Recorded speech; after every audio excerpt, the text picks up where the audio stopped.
The Urantia book, section 4, The Life and Teachings of Jesus, paper 168, The Resurrection of Lazarus. It was shortly after noon when Martha started out to meet Jesus.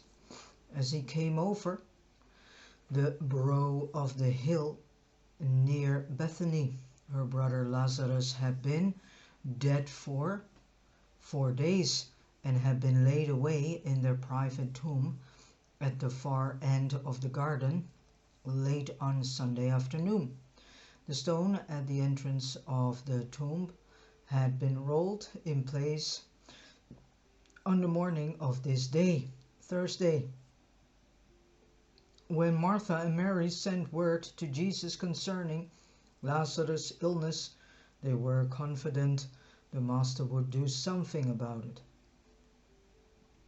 They knew that their brother was desperately sick, and though they hardly dared hope that Jesus would leave his work of teaching and preaching to come to their assistance, they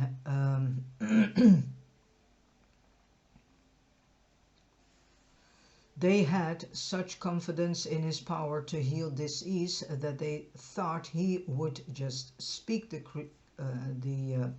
curative words and Lazarus would immediately be made whole.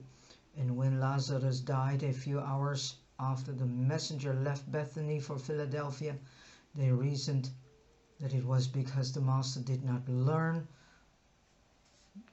of their brother's illness until it was too late, until he had already been dead for several hours. But they, with all their believing friends, were greatly puzzled by the message which the runner brought back, Tuesday forenoon. When he reached Bethany, the messenger insisted that he heard Jesus say, "This sickness is really not to the death." Neither could they understand why he sent no word to them nor otherwise proffered assistance. Many friends from nearby hamlets and others from Jerusalem came over to comfort the sorrow-stricken sisters. Lazarus and his sisters were the children of a well-to-do and honorable Jew, one who had been the leading resident of the little village of Bethany. And notwithstanding that all three had long been ardent followers of Jesus, they were highly respected by all who knew them. They had inherited extensive vineyards and olive orchards in this vicinity and a private burial tomb on their own premises. Both of their parents had already been laid away in this tomb, so they were from a quite wealthy upbringing. Mary had given up the thought of Jesus coming and was abandoned to her grief, but Martha, on the other hand, clung to the hope that Jesus would come even up to the time on that very morning when they rolled the stone in front of the tomb and sealed the entrance. Even then she instructed a neighbor lad to keep watch down the Jericho road from the brow of the hill to the east of Bethany, and it was this lad who brought tidings to Martha that Jesus and his friends were approaching.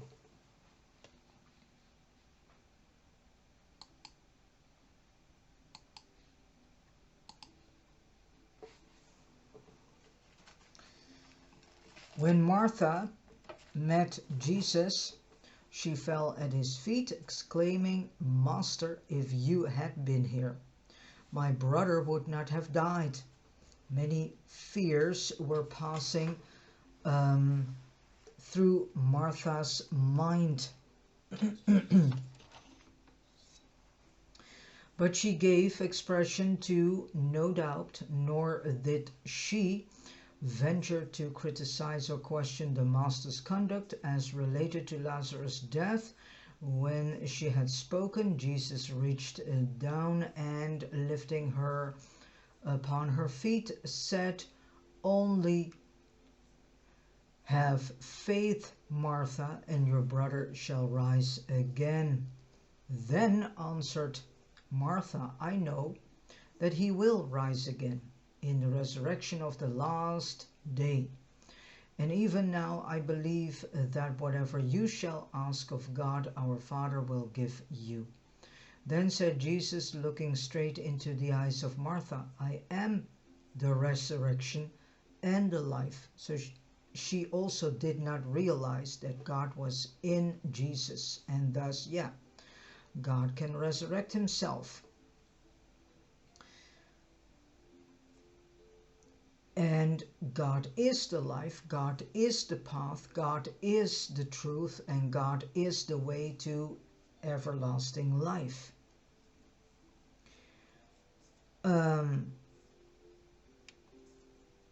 I am the resurrection and the life. He who believes in me, though he dies, yet shall he live in truth.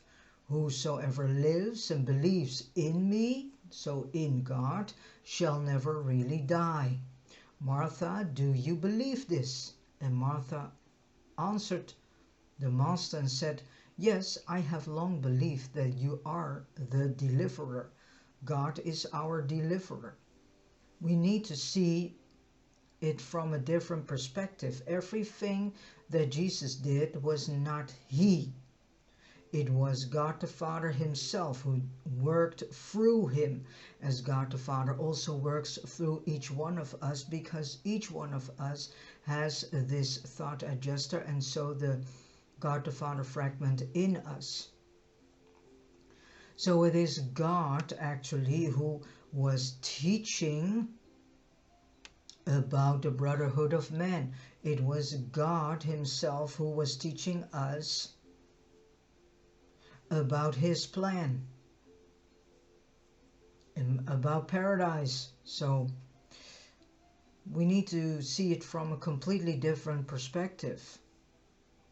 We see Jesus as, well, better said, the majority of the humans here on this in this world, on this planet, they still see Jesus as the mediator between humans and God. They still do not want to see that everything that Jesus did was done by God the Father himself, who worked through Jesus. Yeah.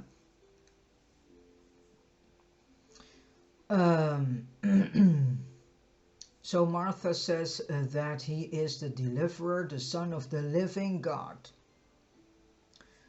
In actuality, Jesus was the living God, because the living God was in him.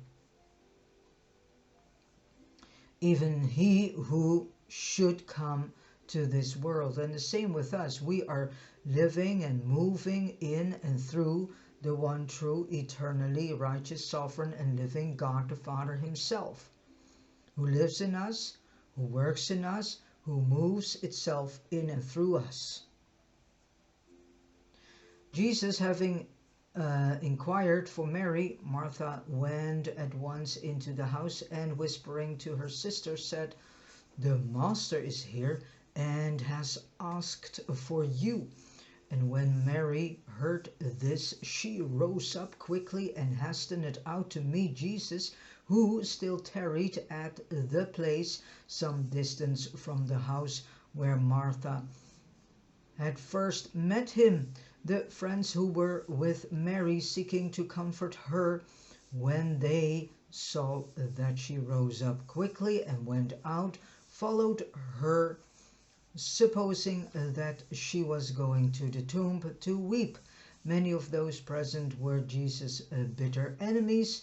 That is why Martha had come out to meet him alone, and also why she went in secretly to inform Mary that he had asked for her. While craving to see Jesus desired to avoid any possible unpleasantness which might be caused by his coming suddenly into the midst of a large group of his Jerusalem enemies. It had been Martha's intention to remain in the house with their friends while Mary went to greet Jesus.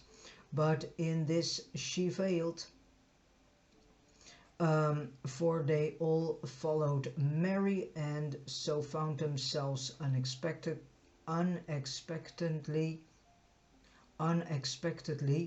in the presence of the Master. Martha led Mary to Jesus, and when she saw him, she fell at his feet, exclaiming, "If you had only been here, my brother would not have died." And when Jesus saw how they all grieved over the death of Lazarus, his soul was moved with compassion. Of course, because God knows compassion. If we afflict ourselves, we also afflict God. So yes, God has compassion. God can weep. When the mourners saw that Mary had gone to greet Jesus, they withdrew for a short distance while both Martha and Mary talked with the Master and received further words of comfort and exhortation to maintain strong faith in the Father and complete resignation to the divine will. The human mind of Jesus was mightily moved by the contention between his love for Lazarus and the bereft sisters, and his disdain and contempt for the outward show of affection manifested by some of these unbelieving and murderously intentionate Jews. Jesus indignantly resented the show of forced and outward mourning for Lazarus by some of these professed friends, inasmuch as such false sorrow was associated in their hearts with so much bitter enmity toward himself. Some of these Jews, however, were sincere in their mourning, for they were real friends of the family. 1. At the tomb of Lazarus. After Jesus had spent a few moments in comforting Martha and Mary, apart from the mourners, he asked them, "Where have you laid him?" Then Martha said, "Come and see." And as the Master followed on in silence with the two sorrowing sisters, he wept. When the friendly Jews who followed after them saw his tears, one of them said, "Behold, how he loved him. Could not he who opened the eyes of the blind have kept this man from dying?" By this time they were they were standing before the family's tomb, a small natural cave or declivity in the ledge of rock which rose up some 30 feet at the far end of the garden plot. It is difficult to explain to human minds just why Jesus wept. While we have access to the registration of the combined human emotions and divine thoughts, as of record in the mind of the personalized adjuster, we are not altogether certain about the real cause of these emotional manifestations. We are inclined to believe that Jesus wept because of a number of thoughts and feelings which were going through his mind at this time, such as 1. He felt a genuine and sorrowful sympathy for Martha and Mary. He had a real and deep human affection for these sisters who had lost their brother. And 2. He was perturbed in his mind by the presence of the crowd of mourners, some sincere and some merely pretenders. He always resented these outward exhibitions of mourning. He knew the sisters loved their brother and had faith in the survival of believers. These conflicting emotions may possibly explain why he groaned as they came near the tomb. 3. He truly hesitated about bringing Lazarus back to the mortal life. His sisters really needed him, but Jesus regretted having to summon his friend back to experience the bitter persecution which he well knew Lazarus would have to endure as a result of being the subject of the greatest of all demonstrations of the divine power of the Son of Man. Better said, of being the subject of the greatest of all demonstrations of the divine power of the one and only righteous and sovereign, eternally living God Himself, who is the primal cause of light and life. It was not Jesus who did this, it was God Himself who resurrected Lazarus. Because God Himself was moving in and through Jesus.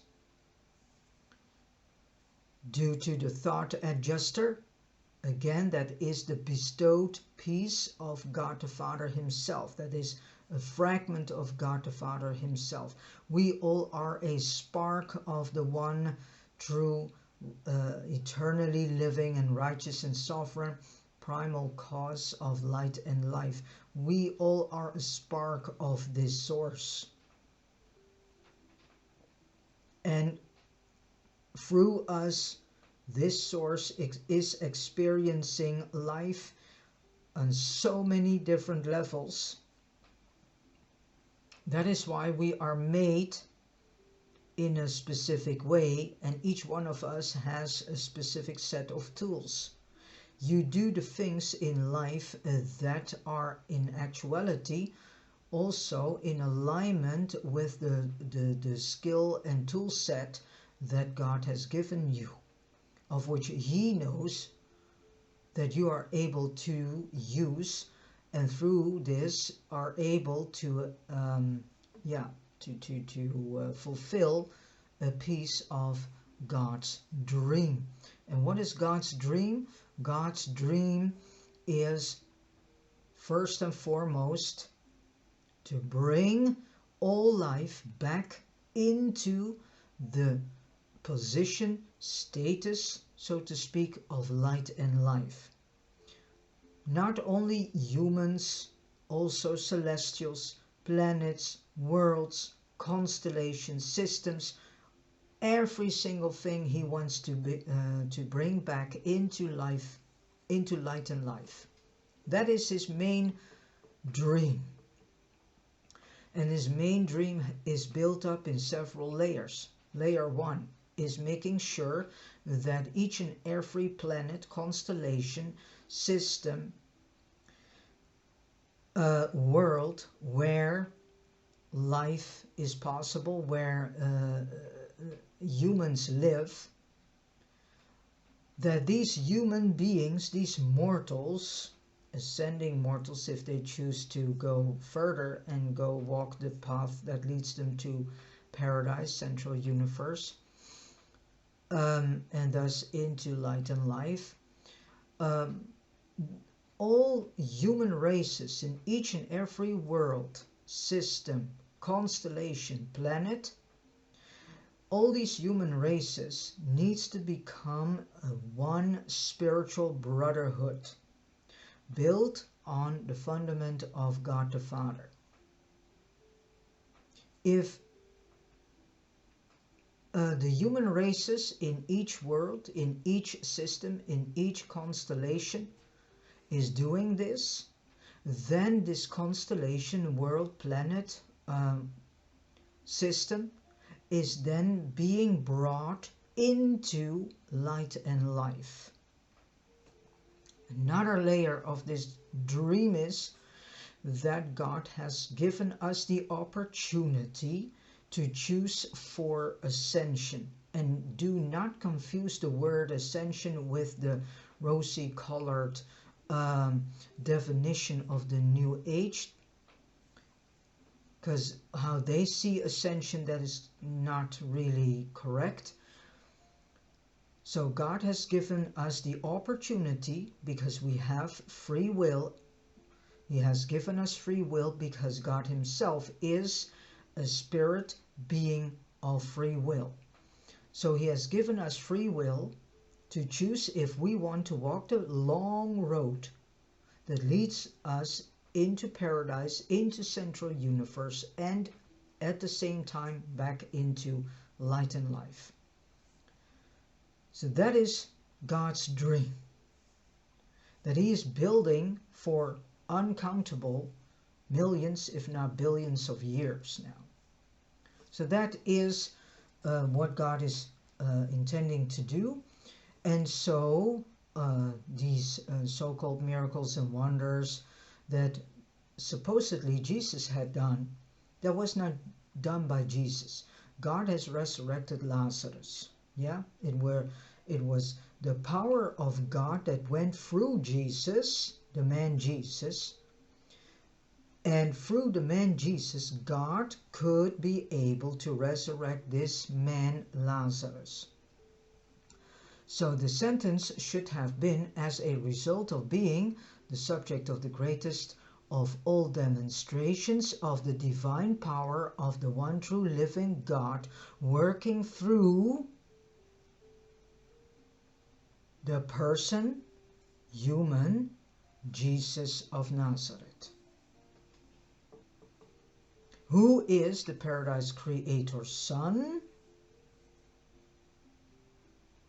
who has a thought adjuster in him, this God the Father fragment, and it is this God the Father fragment that was directing the life carriers, the midwayers and the seraphims to bring Lazarus alive again. Because God worked through these seraphim, midwayers and life carriers, whom were there, waiting for the instruction. And now we may relate an interesting and instructive fact, although this narrative unfolds as an apparently natural and normal event in human affairs, which is not, of course. It has some very interesting side lights. While the messenger went to Jesus on Sunday, telling him of Lazarus' illness, and while Jesus sent word that it was not to the death, at the time he went in person up to Bethany and even asked the sisters, "Where have you laid him?" Even though all of this seems to indicate that the Master was proceeding after the manner of this life and in accordance with the limited knowledge of the human mind. Nevertheless, the records of the universe reveal that Jesus' personalized adjuster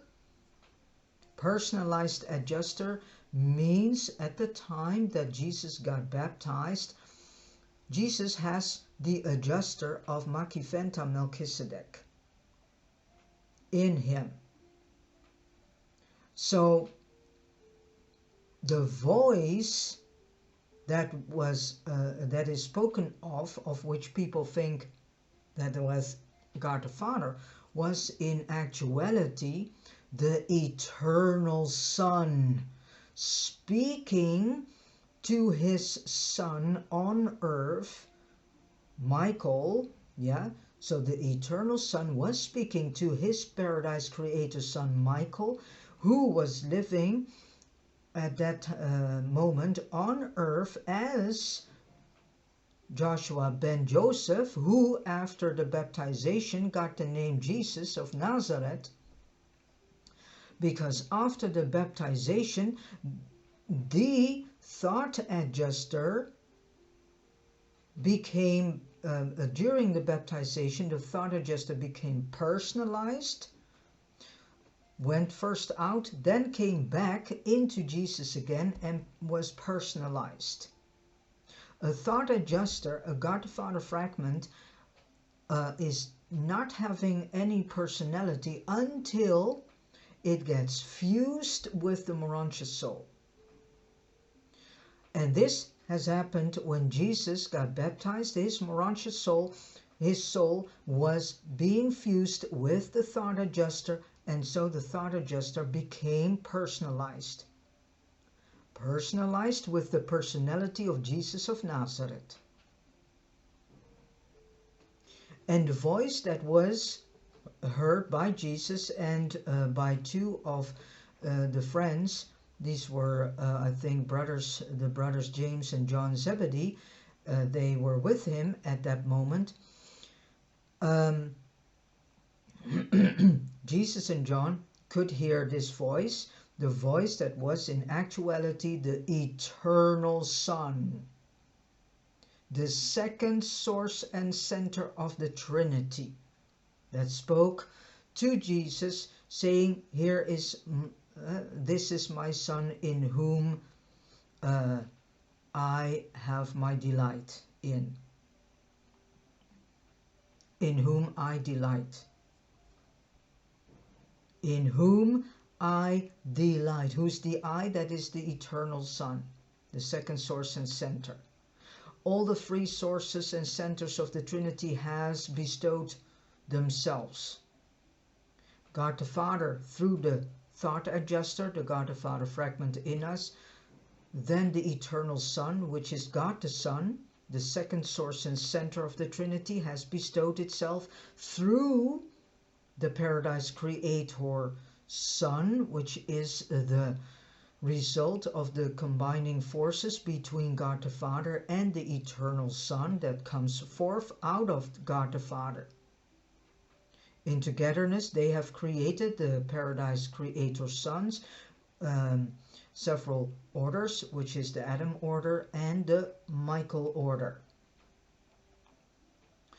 and the order of the material Son.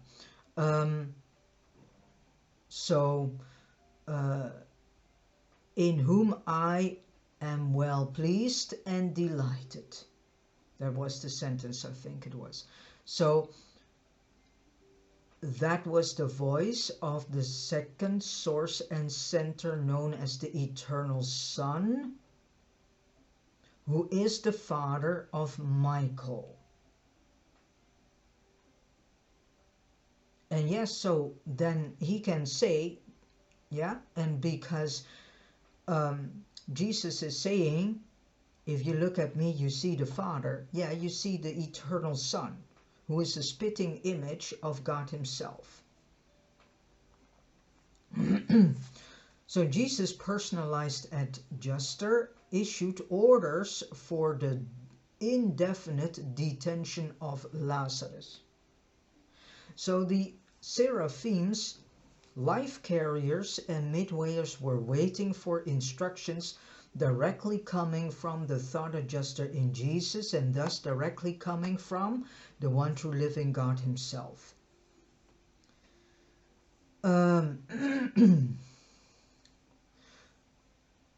Lazarus, thought adjuster on the planet, subsequent to Lazarus' death. Oh, wait a minute. Wait. Yeah, so Jesus, personalized adjuster, issued orders for the indefinite detention of Lazarus' thought adjuster on the planet subsequent to Lazarus' death. So here we see a communication between one adjuster and another thought adjuster. Yeah? And that this order was made of record just 15 minutes before Lazarus breathed his last breath. Did the divine mind of Jesus know, even before Lazarus died, that he would raise him from the dead? We do not know. Well, my best guess is yes, he did. We know only what we are herewith placing on record. I truly believe that he already knew that And another thing, I think several papers ago, Jesus had this idea to, he was in a way of searching for a way, to bring the Jewish leaders into the truth of paradise. Many of Jesus' enemies were inclined to sneer at his manifestations of affection, and they said among themselves, "If he thought so much of this man, why did he tarry so long before coming to Bethany? If he is what they claim, why did he not save his dear friend? What is the good of healing strangers in Galilee if he cannot save those whom he loves?" And in many other ways they mocked and made light of the teachings and works of Jesus. And so on this Thursday afternoon at about 2:30 was the stage all set in this little hamlet of Bethany for the enactment of the greatest of all works connected with the earth ministry of Michael of Nebadon, the greatest manifestation of divine power during his incarnation in the flesh since his own resurrection occurred after he had been liberated from the bonds of mortal habitation.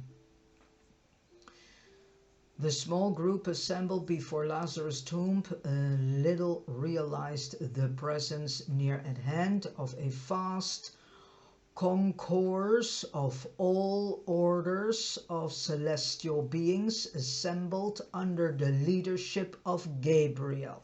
So it was a whole concord, a whole group of magnificent celestial beings whom were under the leadership of Gabriel, and Gabriel's not an angel, thought he was a bright morning star. And now in awaiting by direction of the personalized adjuster of Jesus, vibrating with expectancy and ready to execute the bidding of their beloved sovereign / God the Father.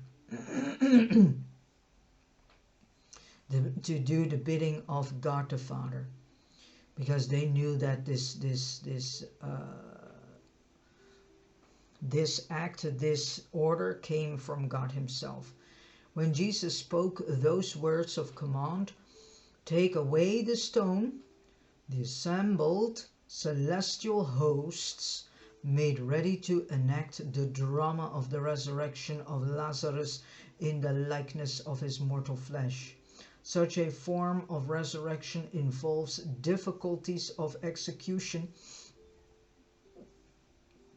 which far transcends the usual technique of resurrection of mortal creatures in Morontia form and requires far more celestial personalities and a far greater organization of universe facilities. Yeah, I can understand, because being resurrected in the Morontia world is a bit different, because here the celestials have to deal with matter, with density. In Morontia world is lesser dense. So that's the difference. When Martha and Mary heard this command of Jesus, directing that the stone in front of the tomb be rolled away, they were filled with conflicting emotions.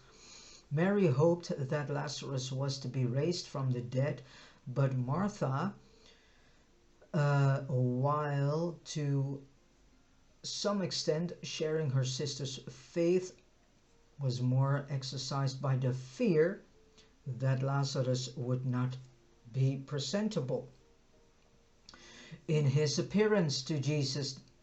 And the apostles and their friends said, "Martha, must we roll away the stone? My brother has now been dead for 4 days, so that by this time decay of the body has begun. Martha also said this because she was not certain as to why the master had requested that the stone be removed. She thought maybe Jesus wanted only to take one last look at Lazarus. She was not settled and constant in her attitude as they hesitated to roll away the stone. Jesus said, "Did I not tell you at the first that this sickness was not to the death? Have I not come to fulfill my promise? And after I came to you, did I not say that if you would only believe, you should see the glory of God?" So Jesus is referring to the fact that God is doing this, not he himself, God. "Wherefore do you doubt? How long before you will believe and obey?" When Jesus had finished speaking, his apostles, with the assistance of willing neighbors, laid hold upon the stone and rolled it away from the entrance to the tomb. It was the common belief of the Jews that the drop of gall on the point of the sword of the angel of death began to work by the end of the third day, so that it was taking full effect on the fourth day. They allowed that the soul of man might linger about the tomb until the end of the third day, seeking to reanimate the dead body, but they firmly believed that such a soul had gone on to the abode of departed spirits ere the fourth day had dawned. These beliefs and opinions regarding the dead and the departure of the spirits of the dead served to make sure in the minds of all who were now present at Lazarus' tomb, and subsequently to all who might hear of what was about to occur, that this was really and truly a case of the raising of the dead by the personal working of one who declared he was the resurrection and the life, the one true living God, the primal cause of light and life, is the path, is the truth, is the way to eternal life, is the only one who can resurrect life and who can do resurrection. 2.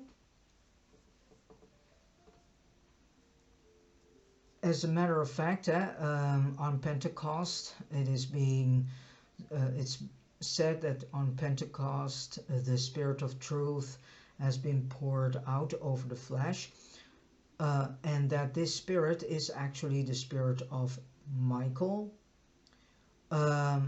You can say it's a piece of Michael bestowed, but is it?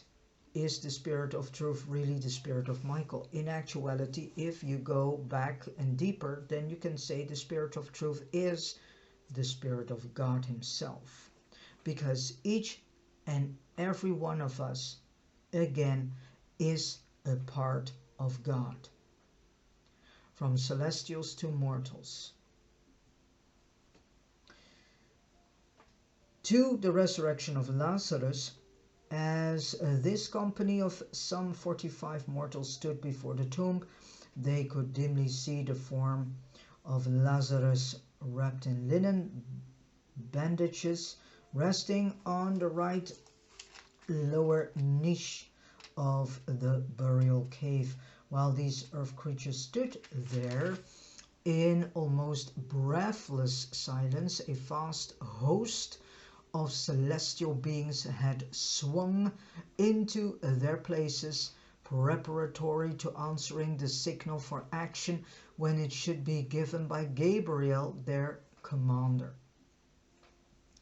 Jesus lifted up his eyes and said, "Father, I am thankful that you heard and granted my request. I know that you always hear me, but because of those who stand here with me, I thus speak with you, that they may believe that you have sent me into the world, and that they may know that you are working with me in that which we are about to do." And when he had prayed, he cried with a loud voice, "Lazarus, come forth. Though these human observers remained motionless, the vast celestial host was all astir in unified action, in obedience to the Creator's word. In just 12 seconds of earth time, the hitherto lifeless form of Lazarus began to move and presently set up on the edge of the stone shelf whereon it had rested.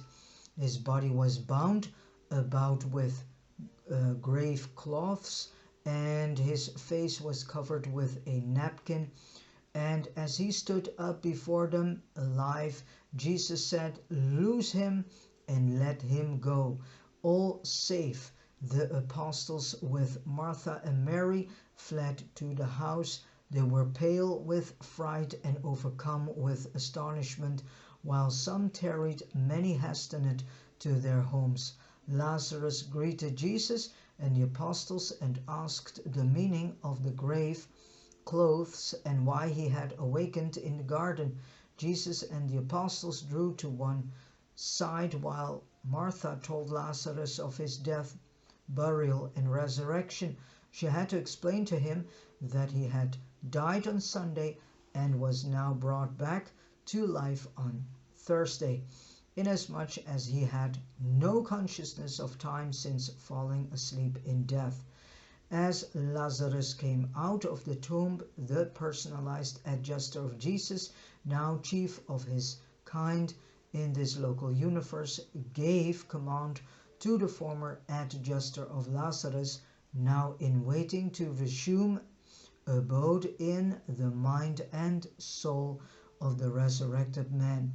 Then went Lazarus over to Jesus, and with his sisters knelt at the Master's feet to give thanks and offer praise to the living God.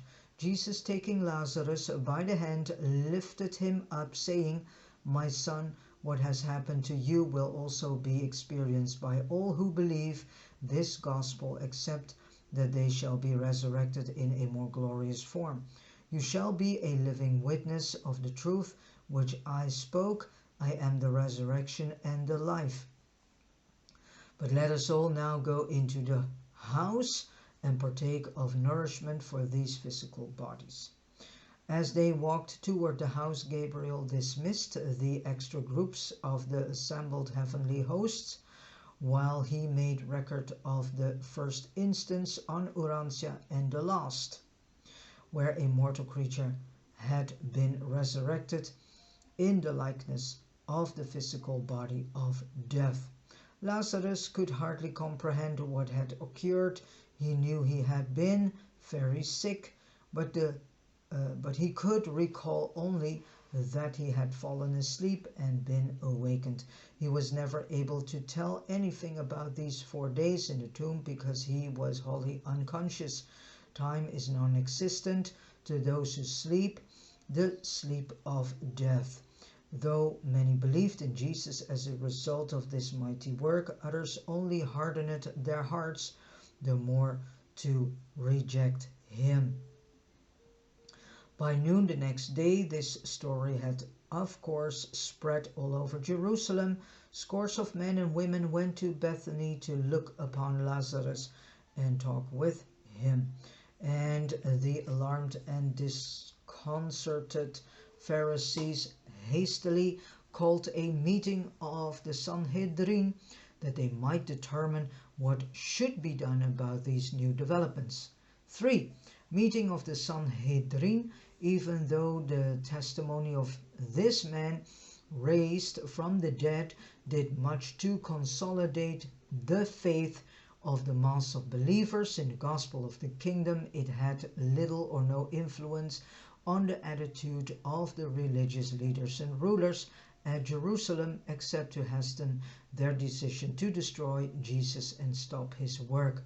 At 1 o'clock the next day, Friday, the Sanhedrin met to deliberate further on the question, "What shall we do with Jesus of Nazareth?" After more than 2 hours of discussion and acrimonious debate, a certain Pharisee presented a resolution calling for Jesus' immediate death, proclaiming that he was a menace to all Israel and formally committing the Sanhedrin to the decision of death without trial and in defiance of all precedent. Time and again had this august body of Jewish leaders decreed that Jesus be apprehended and brought to trial on charges of blasphemy and numerous other accusations of flouting the Jews' sacred law. They had once before even gone so far as to declare he should die, but this was the first time the Sanhedrin had gone on record as desiring to do this and to bring Jesus into death in advance of a trial, but this resolution did not come to a vote since 14 members of the Sanhedrin resigned in a body when such an unheard of action was proposed. While these resignations were not formally acted upon for almost 2 weeks, this group of 14 withdrew from the Sanhedrin on that day, never again to sit in the council. When these resignations were subsequently acted upon, 5 other members were thrown out because their associates believed they entertained friendly feelings toward Jesus. With the ejection of these 19 men, the Sanhedrin was in a position to try and to condemn Jesus with a solidarity bordering on unanimity. The following week, Lazarus and his sisters were summoned to appear before the Sanhedrin. When their testimony had been heard, no doubt could be entertained that Lazarus had been raised from the dead, though the transactions of the Sanhedrin virtually admitted the resurrection of Lazarus. The record carried a resolution attributing this and all other wonders worked by Jesus to the power of the prince of devils, with whom Jesus was declared to be in league.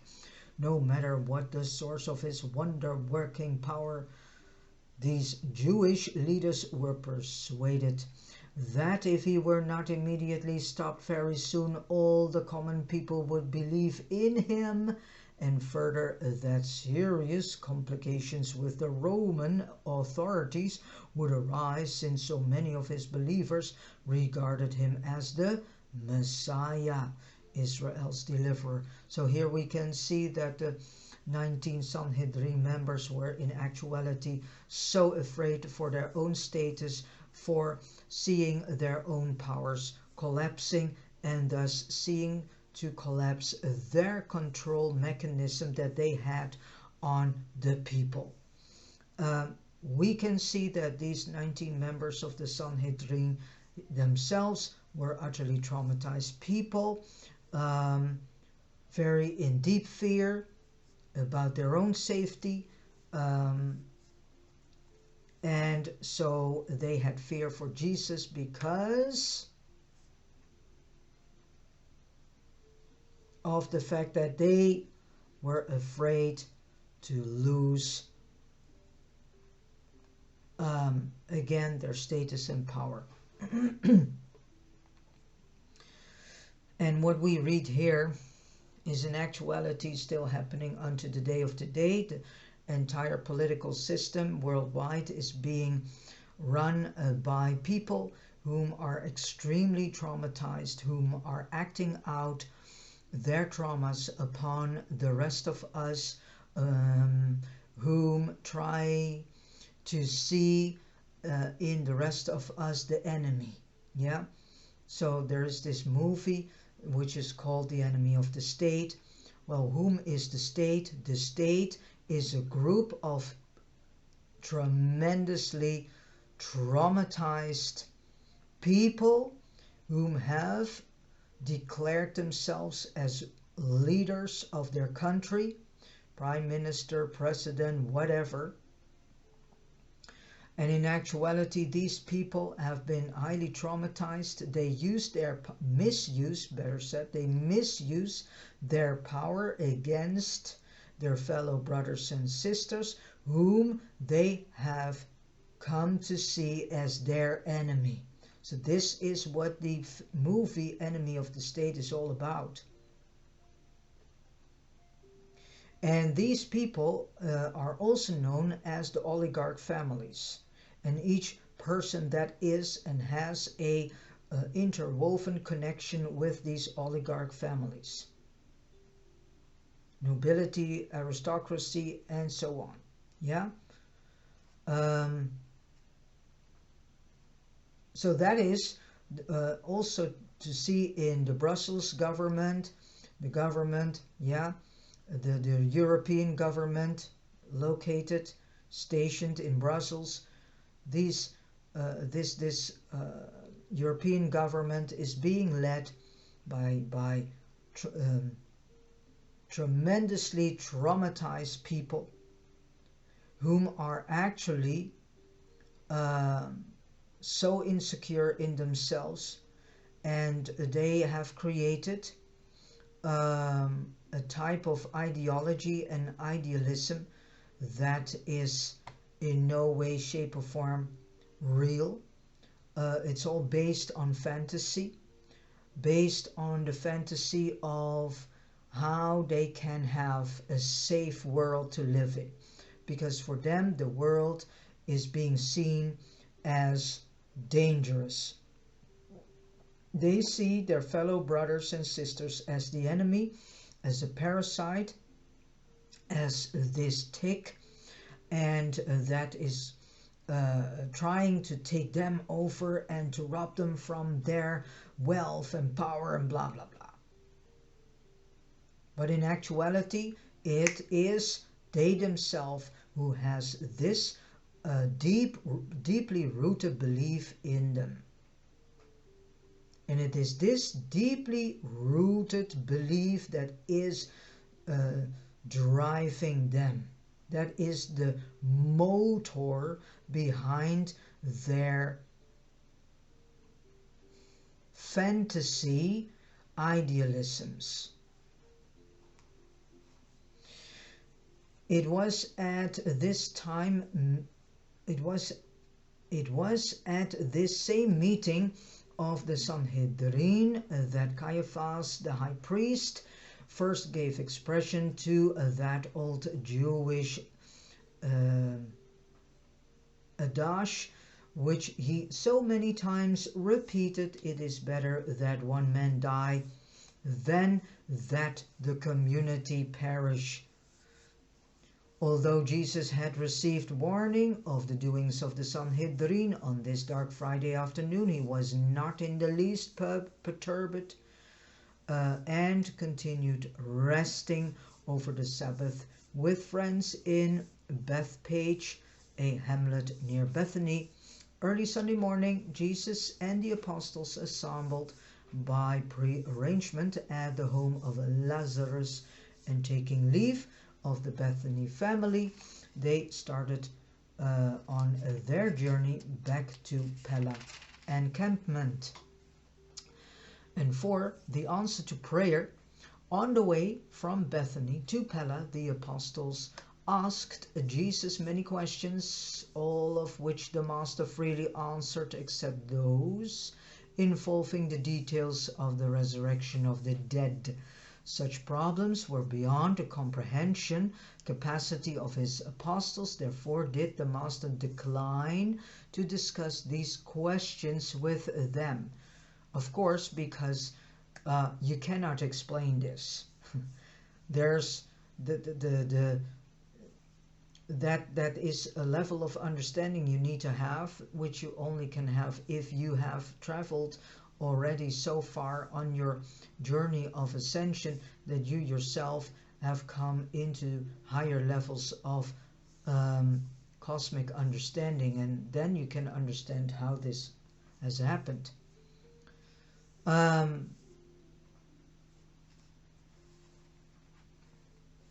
Since they had departed from Bethany in secret, they were alone. Jesus therefore embraced the opportunity to say many things to the 10, which he thought would prepare them for the trying days just ahead. The apostles were much stirred up in their minds and spent considerable time discussing their recent experiences as they were related to prayer and its answering. They all recalled Jesus' statement to Bethany messenger at Philadelphia when he said plainly, "This sickness is not really to the death." And yet, in spite of this promise, Lazarus actually died. All that day, again and again, they reverted to the discussion of this question of the answer to prayer. Jesus' answers to their many questions may be summarized as follows. 1. Prayer is an expression of the finite mind in an effort to approach the infinite, the cosmic. The making of a prayer must therefore be limited by the knowledge and wisdom and attributes of the finite. Likewise, must the answer be conditioned by the vision, aims, ideals, and prerogatives of the infinite. There never can be observed an unbroken continuity of material phenomena between the making of a prayer and the reception of the full spiritual answer thereto. When the second, so number 2, when a prayer is apparently unanswered, the delay often betoken a better answer, although one which is for some good reason greatly delayed. What is being stated here, you also could say,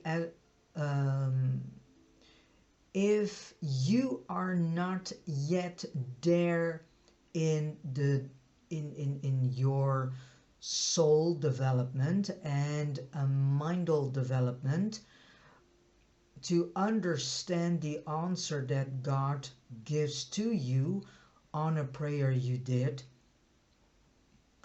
then it doesn't mean that the prayer stays unanswered. As soon as you have grown into new levels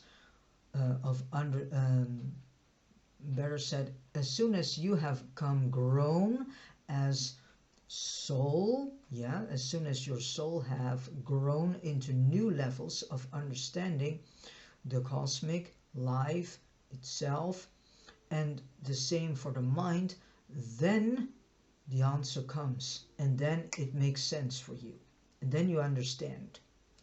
When Jesus said that Lazarus' sickness was really not to the death, he had already been dead 11 hours. No sincere prayer is denied an answer except when the superior viewpoint of the spiritual world has devised a better answer, an answer which meets the petition of the spirit of man as contrasted with the prayer of the mere mind of man. So it's actually saying what I am saying too, and in actuality these words are not mine. Point 4. The answers to the prayer of the mortal mind are often of such a nature that they can be received and recognized only after that same prayer mind has attained the immortal state. The prayer of the material being can many times be answered only when such an individual has progressed to the spirit level. So your soul has progressed to a spirit level, and so that and the mind goes in such a way in together with it, because it needs to process it. Point 5. The prayer of a God-knowing person may be so distorted by ignorance and so deformed by superstition that the answer thereto would be highly undesirable. Then that is the whole problem. With us humans, we already are expecting a certain answer to receive on our prayers. Well, that's quite ignorant, and that is quite arrogant, I mean. So again, the prayer of a God-knowing person may be so distorted by ignorance and so deformed by superstition that the answer thereto would be highly undesirable. Sometimes we get an answer and then we are not satisfied because it's not the answer that we desire to hear. Then must the intervening spirit beings so translate such a prayer that when the answer arrives, the petitioner wholly fails to recognize it as the answer to his prayer, because of the fact that the celestials have to make it, have to translate it in such a way to, you can say, sort of compression to make it easy for us to understand. 6. All true prayers are addressed to spiritual beings, and all such petitions must be answered in spiritual terms, and all such answers must consist in spiritual realities. Spirit beings cannot bestow material answers to the spirit petitions of even material beings. Material beings can pray effectively only when they pray in the Spirit. 7. No prayer can hope for an answer unless it is born of the Spirit and nurtured by faith. Your sincere faith implies that you have in advance virtually granted your prayer hearers the full right to answer your petitions in accordance with the supreme wisdom and that divine love which your faith depicts as always actuating those beings to whom you pray. And 8. The child is always within his rights when he presumes to petition the parent, and the parent is always within his parental obligations to the immature child when his superior wisdom dictates that the answer to the child's prayer be delayed, modified, segregated, transcended, or postponed to another stage of spiritual ascension. 9. Do not hesitate to pray the prayers of spirit longing. Doubt not that you shall receive the answer to your petitions. What I said before, sometimes these answers can take a while. Yeah, every answer comes when the time is there to come. And this is the whole point. I have experienced a person who stood very near me, and this person was then asking a question to God, and immediate had an answer. And I said to this person, I said, I don't know, but not always God is giving you directly an answer, because not always all the answers can be given directly. And most of the time I discovered that the answers that this person got on the questions that it ascended out to God were answers of which I had my doubt if they were truly coming from God. So, and in the speed the answers came, I was like, I don't know. Because I know from my own experience that the things, answers on questions that I have sent out into the universe are now being answered. And these questions, most of them have been sent to God or into the universe at least several years ago, some even more than 10 years ago. And I always say to God, I know that I will receive the answer as soon as the time is there for me to understand the answer. So not always you get immediate answers. And if you ask a question to be answered by God and you get immediate answer, on a question of which you actually know is a question that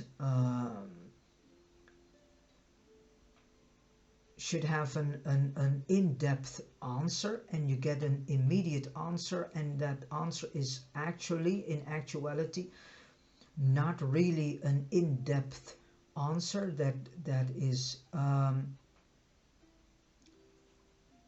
making you understand your own question and the answer that God gives at the same time, then you should wonder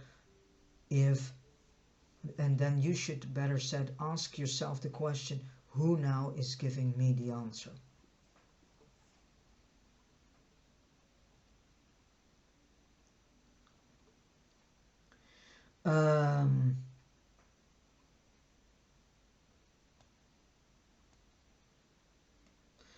So these answers will be on deposit, awaiting your achievement of those future spiritual levels of actual cosmic attainment on this world or on others, whereon it will become possible for you to recognize and appropriate the long-waiting answers to your earlier but ill-timed petitions. So here you can already read that sometimes an answer can even take for human understanding 1,000 years at least. So that's why you need to be careful. If you send out a question to God and you get immediate an answer, you should ask if that answer is really coming from God. 10. All genuine spirit-born petitions are certain of an answer. Ask and you shall receive. But you should remember that you are progressive creatures of time and space, which means we are in a learning curve. We are climbing mortals. Therefore must you constantly reckon with the time-space factor in the experience of your personal reception of the full answers to your manifold prayers and petitions. And then the last point, I think it was for now. Yeah, point 5. What became of Lazarus? And this is interesting because many people still think that Lazarus is alive, but here it comes.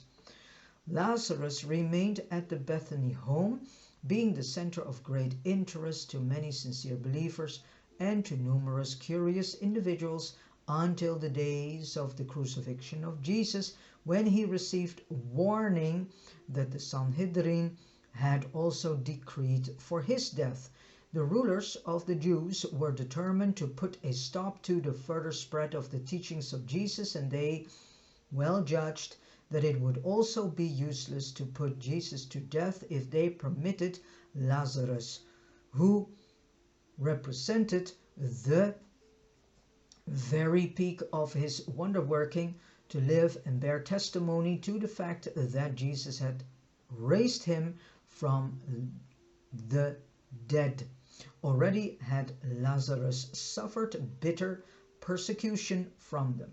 And so Lazarus took hasty leave of his sisters at Bethany, fleeing down through Jericho and across the Jordan, never permitting himself to rest long until he had reached Philadelphia. Lazarus knew Abner well, and here he felt safe from the murderous intrigues of the wicked Sanhedrin. Soon after this, Martha and Mary disposed of their lands at Bethany and joined their brother in Perea. Meantime, Lazarus had become the treasurer of the church at Philadelphia.